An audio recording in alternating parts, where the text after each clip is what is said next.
집안이 이렇게 넓었나 싶습니다. 막내딸을 시집 보내고 돌아온 부천 범박동의 이 아파트가 오늘은 꼭 텅 빈 운동장처럼 느껴지네요. 25년을 이곳에서 살았습니다. 아이들 셋을 키워내고 남편 뒷바라지를 하며 닦고 조인 공간인데 이제 이 집에 제 온기가 머물 곳은 어디에도 없는 것 같습니다. 돋보기를 써도 바늘구멍이 잘 보이지 않습니다. 세월이 제 시력만 앗아간 게 아니라 제 마음의 초점도 흐릿하게 만들어버린 모양이에요.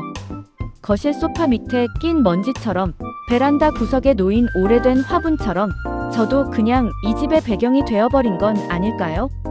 누구의 엄마, 누구의 아내로 불리는 동안 김정숙이라는 석자는 장롱 깊숙이 넣어둔 베넷 자고리처럼 잊혔습니다. 여보, 나왔어. 물 좀 줘. 오늘 소래산 코스가 장난이 아니더라고.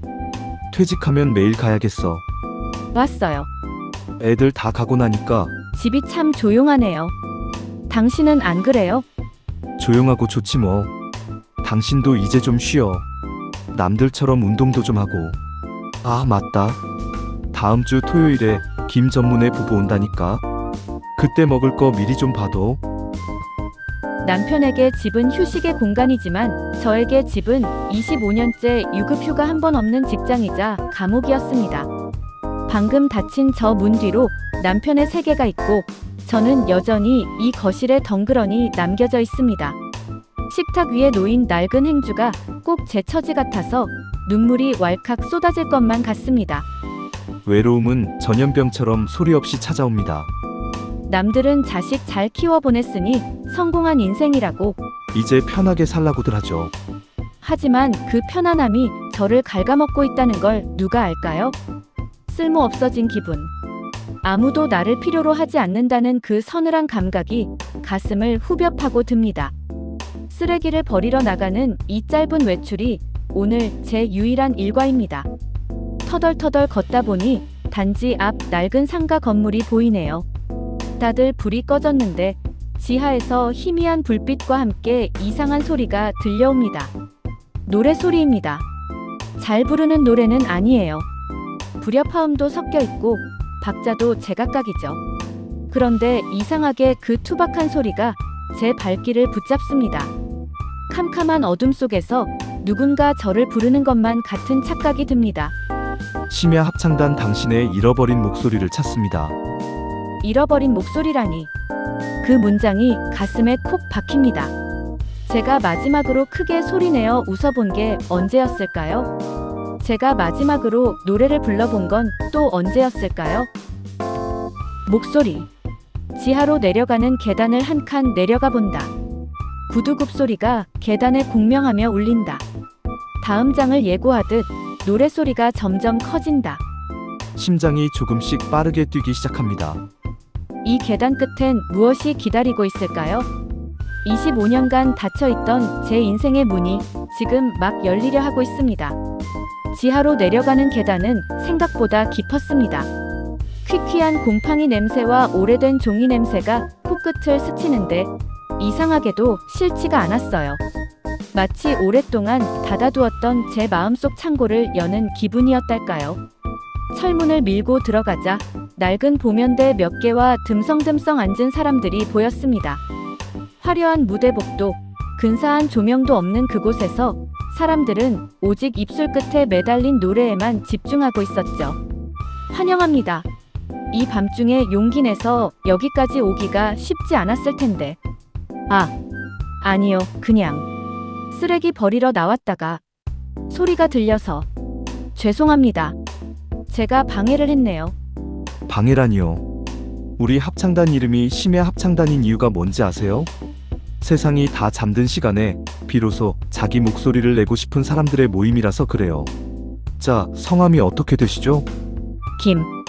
정숙이라고 합니다. 자, 여러분. 오늘 우리에게 아주 귀한 분이 오셨네요. 정숙씨, 여기 악보같이 보세요. 오늘은 들길을 걸으며라는 곡을 연습할 겁니다. 정숙씨. 참 낯선 단어였습니다. 지난 25년 동안 저는 누군가의 엄마였고 진호 씨의 아내였으며 반상회에선 1205호로 불렸습니다. 그런데 이 낡은 지하 연습실에서 처음 보는 사람이 제 이름을 불러주었을 때, 제 가슴속 깊은 곳에서 무언가 툭 하고 끊어지는 기분이 들었습니다. 잊고 지냈던 나라는 사람의 존재가 그 투박한 부름 하나에 다시 숨을 쉬기 시작한 것이죠. 사람들의 목소리가 섞여 들어옵니다. 옆에 앉은 시장 과일 가게 사장님도, 앞줄에 앉은 은퇴한 수학교사 할아버지도 이 순간만큼은 누구의 무엇이 아닌 오직 자신의 목소리로 노래하고 있었습니다. 저도 모르게 악보를 꽉 쥐었습니다. 입술이 파르르 떨리더군요. 아마이너스하고 소리를 내보려 했지만 목구멍에 걸린 수천 마디의 말들이 가로막아 소리가 나오지 않았습니다. 정숙 씨, 괜찮아요. 노래는 목으로 하는 게 아니라 마음으로 하는 거니까요. 그냥 한 소절만 아주 작게라도 내뱉어 보세요. 그게 시작입니다. 푸른 들판을 걸어 가면 제 목소리가 이렇게 가늘고 여렸나요? 하지만 공기를 타고 퍼져나가는 그 작은 진동이 제 온몸을 짜릿하게 훑고 지나갔습니다. 마치 봄볕에 언 땅이 녹듯 제 굳어버린 성대가 조금씩 풀리는 기분이었죠. 25년 만에 세상 밖으로 나온 제 진짜 목소리였습니다. 집으로 돌아가는 길은 아까보다 훨씬 밝아 보였습니다. 가로등 불빛이 꼭 무대 조명처럼 저를 비춰주는 것만 같았죠. 현관문 앞에서 다시 1205호의 아내로 돌아가야 한다는 사실이 조금 두려웠지만 제 코트 주머니 안에는 오늘 받은 구겨진 악보가 숨겨져 있습니다. 저만의 비밀, 저만의 봄날이 시작된 겁니다. 남편은 제가 분리수거를 하러 나갔다가 왜 이렇게 늦게 왔는지 묻지도 않습니다. 평소라면 서운했겠지만 오늘은 오히려 다행이다 싶네요. 이 소중한 떨림을 누구에게도 들키고 싶지 않으니까요. 거울 속에 제가 묻습니다. 정수가, 너 정말 노래하고 싶었구나. 하지만 이 평화로운 비밀이 얼마나 갈 수 있을까요? 당장 다음 주부터 시작될 남편의 은퇴 파티 준비와 합창단 연습 시간의 충돌. 제 인생에 닥쳐올 거대한 폭풍을 저는 아직 예감하지 못한 채 그저 악보 위를 흐르던 선율만 되뇌고 있었습니다. 달콤하고 짭조름한 갈비찜 냄새가 온 집안을 가득 채웁니다. 평소라면 가족들이 맛있게 먹을 생각에 기꺼웠을 그 냄새가 오늘은 왜 이렇게 저를 질식하게 만드는 걸까요? 3일 뒤면 남편의 퇴직 기념 파티입니다. 평생을 대기업 부장으로 고생한 남편을 위해 저는 또다시 이 뜨거운 가스레인지 앞에 섰습니다. 하지만 제 머릿속은 온통 다른 생각뿐입니다. 파티가 열리는 그날 저녁 6시 범박동 상가 지하에서는 우리 합창단의 첫 번째 작은 공연이 열리거든요. 25년 만에 처음으로 나를 위해 약속한 시간. 그런데 남편은 당연하다는 듯 제 시간을 선점해버렸습니다. 김전무. 토요일 저녁 6시 잊지 마. 우리 집사람 갈비찜 맛이 예술이잖아. 응, 그때 봐. 간 좀 잘 맞춰. 이번에 오는 사람들 다 내 퇴직 후 인맥이야. 당신 내조가 마지막까지 중요하다고. 근데 당신 요즘 왜 이렇게 정신이 딴 데가 있어? 아까 보니까 거실 청소도 제대로 안 됐던데. 여보, 나 그날 저녁에 꼭 가야 할 곳이 있어요. 한 달 전부터 말했잖아요. 나 노래 배우러 다닌다고. 당신 그 나이에 가수 할 거야? 취미는 취미로 끝내야지. 내 퇴직 파티보다 그 노래 한 소절 흥얼거리는 게 더 중요해. 사람이 우선순위를 알아야지, 정수가. 아이들 입시가 먼저였고 남편의 승진이 먼저였죠. 저는 언제나 그들의 뒤에서 묵묵히 밥상을 차리고 빨래를 개는 그림자여야 했습니다. 그런데 오늘 그 당연한 희생이 제 심장을 바늘로 찌르는 것 같습니다. 이게 뭐야? 심해 합창단? 당신 진짜 이딴 거에 미쳐서 집안일을 뒷전으로 한 거야? 정신 차려, 정수가. 당신 이제 50 넘었어. 꽃봉오리니 뭐니 이런 가사가 당신이랑 어울린다고 생각해? 저는 더 이상 참을 수가 없었습니다. 25년간 제 가슴 속에 쌓아두었던 커다란 댐이 무너져 내리는 순간이었죠. 그래요, 나 50 넘었어요. 그래서 더 이상은 이렇게 못 살겠어. 당신한테는 이 갈비찜 한 그릇이 내 조겠지만 나한테는 이게 내 목줄이었어. 나 그날 공연 갈 거예요. 당신 파티는 당신이 알아서 하세요. 나도 이제 숨 좀 쉬고 싶다고. 뭐? 정숙이 너 지금 제정신이야? 아니, 이제야 제정신이 돌아온 거야. 나는 이 집의 가구가 아니에요. 진호 씨. 당신 은퇴 훈장도 아니라고. 남편의 당황한 눈빛을 뒤로하고 주방을 빠져나왔습니다. 손이 덜덜 떨리고 심장이 터질 것 같았지만 이상하게도 가슴 한구석은 시원했습니다. 뒤에서 남편이 소리치는 소리가 들리지만 저는 멈추지 않습니다. 이제 제 손에는 양념 묻은 국자가 아니라 구겨졌지만 소중한 악보가 들려 있으니까요. 토요일 저녁 6시. 저는 과연 그 무대 위에 설 수 있을까요? 아니면 다시 이 무거운 갈비찜 솥 앞으로 돌아오게 될까요? 토요일 저녁 6시. 남편의 퇴직 파티가 열리는 한정식집 앞입니다. 저는 결국 그 자리에 서 있었습니다. 화사한 화장에 고운 실크 원피스를 입고 남편 옆에서 박수를 치며 웃어주는 내조의 여왕 역할. 하지만 제 겉옷 안에는 합창단 단복인 수수한 흰 셔츠가 숨겨져 있었고 가방 안에는 땀에 젖은 악보가 들어 있었습니다. 남편은 사람들에게 저를 내 인생의 1등 공신이라 소개하더군요. 하지만 그 말은 저에게 일생을 나를 위해 지워낸 사람이라는 선고처럼 들렸습니다. 저는 달리기 시작했습니다. 부천 범박동의 좁은 골목길, 늘 장바구니를 들고 무겁게 걷던 그 길을 오늘은 오직 제 자신의 무게만을 싣고 달립니다. 공연장에 도착했을 때 이미 우리 합창단의 노래는 시작되고 있었습니다. 숨이 턱끝까지 차올라 어지러웠지만 무대 뒤편에서 흰 셔츠로 갈아입는 제 손은 단 한 번도 떨리지 않았습니다. 오히려 차분해지더군요. 이제야 제가 있어야 할 자리에 왔다는 안도감이었을까요? 눈이 부셨습니다. 거실의 낡은 형광등 아래서 양말을 꿰매던 제가 수천 도의 열기를 내뿜는 조명 아래 서 있습니다. 관객석 끝에서 땀을 닦으며 서 있는 남편과 눈이 마주쳤습니다. 화가 난 듯 보였지만 동시에 태어나서 처음 보는 여자를 대하듯 낯선 눈빛으로 저를 보고 있더군요. 정숙 씨, 당신의 목소리를 들려주세요. 저는 김정숙입니다.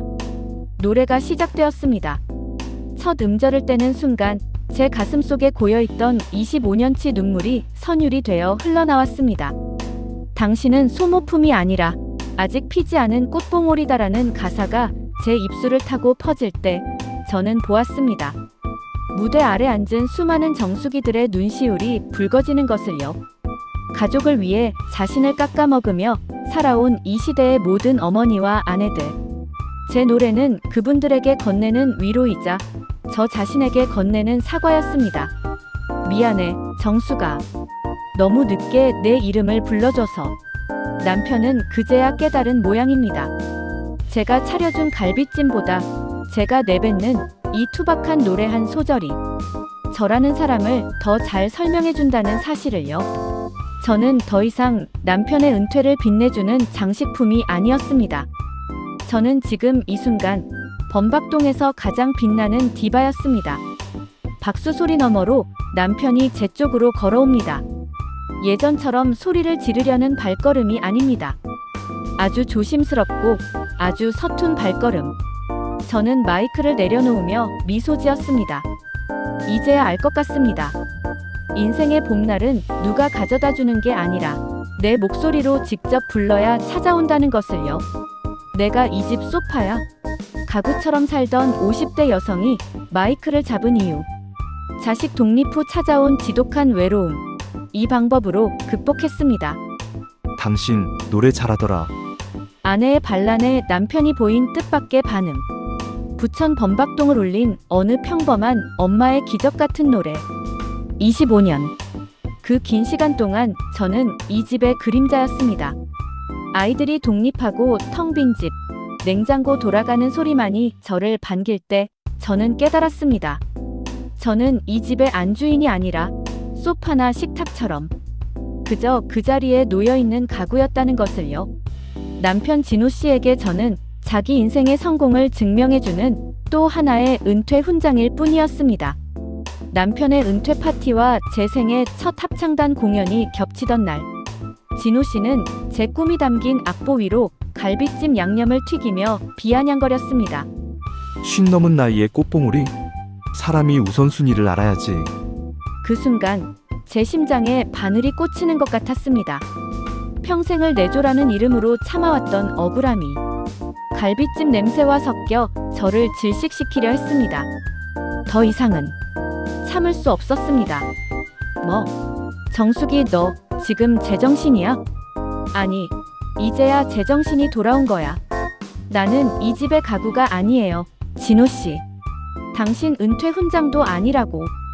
주방 장갑을 내팽개치고 남편의 당황한 눈빛을 뒤로 한 채 주방을 빠져나왔습니다. 손은 덜덜 떨리고 심장은 터질 것 같았지만 이상하게도 가슴 한구석은 시원했습니다. 뒤에서 남편이 소리치지만 멈추지 않았습니다. 이제 제 손에는 양념 묻은 국자가 아니라 구겨졌지만 소중한 악보가 들려 있으니까요. 달리기 시작했습니다.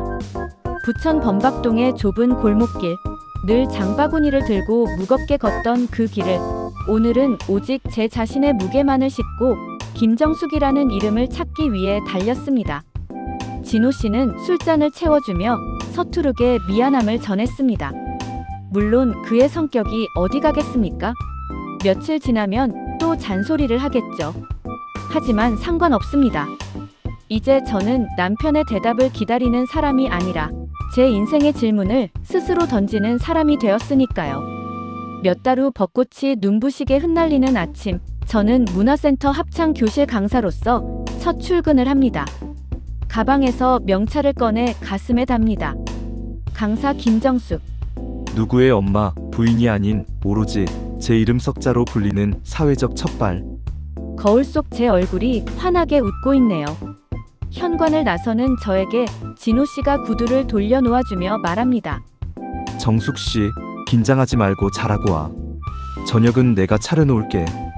사람들은 묻습니다.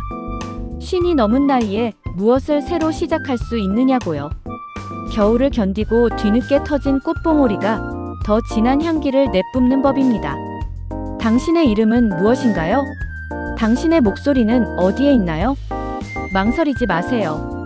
당신의 진짜 봄날은 당신이 자신을 사랑하기로 마음먹은 바로 오늘부터니까요.